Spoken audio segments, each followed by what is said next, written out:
Hi! So although I said last week that this week was going to be about Vines, the main reading was actually about remix culture, and it's by a guy called Eduardo Navas, and he gets a little complicated in the start, so bear with me. He says that Web 2.0 allows for a cut and paste kind of culture, which is the building blocks of mashups. He says that there are two types of mashups. There's regressive mashups and reflexive mashups.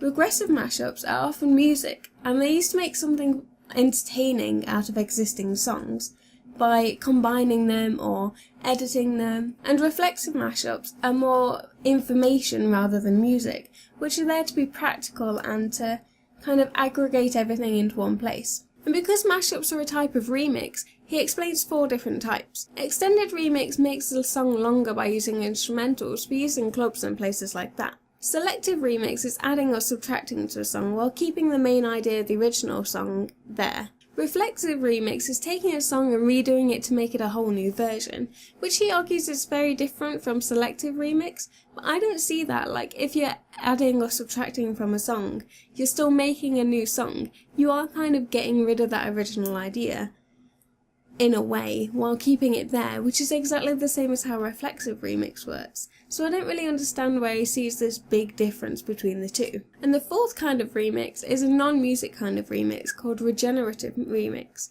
which is where the second mashup, the reflexive mashup, fits into. He describes this as where people put loads of things in one place so that you can use them to benefit from, so it's more of a practical use than an entertainment use. He spends the rest of the article talking about this regenerative remix, saying that it came about mainly due to new media, and that anyone can do it now. And you see it a lot in Google when you search the news. It just puts loads of different news there, although Google doesn't own any of that. It's just collecting from different websites and putting it all in one place so that you can see it. But I don't agree with this argument that it's all due to new media. I mean, we saw the same thing in TV and radio way before the internet was even a thing. They don't own everything that they broadcast, but they kind of collect it there for you to enjoy or to get information from, which also goes against this idea that musical remixes are for entertainment, and software or information remixes or mashups are there for practical use. It's both practical and entertainment, which he does argue is sometimes the case, but he kind of brushes over it. Another article that does talk about Vines by Jennifer Wager discusses the Lumiere brothers and asks the question, what would they think of Vines now? I mean, they were making Vines back in the late 1800s, before global connectivity was even thought of. And I think that they'd be amazed with the ease of making Vines now.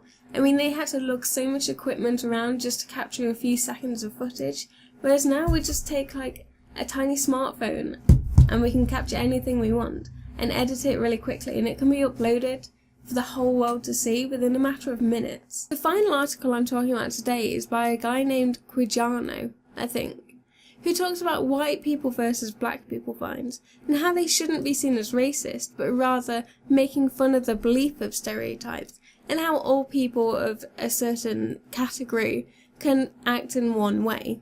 But not everyone's going to see it that way, especially in 6 or 7 seconds of video, where you can't exactly get your message across, and people might mistakenly see it as a racist remark. And with Vines, I think it's hard to say that this is what I'm trying to say rather than this. And it's kind of a skill to get this message across in such a few short seconds. Anyway, that's all I have time for, so I'll see you next week. Bye!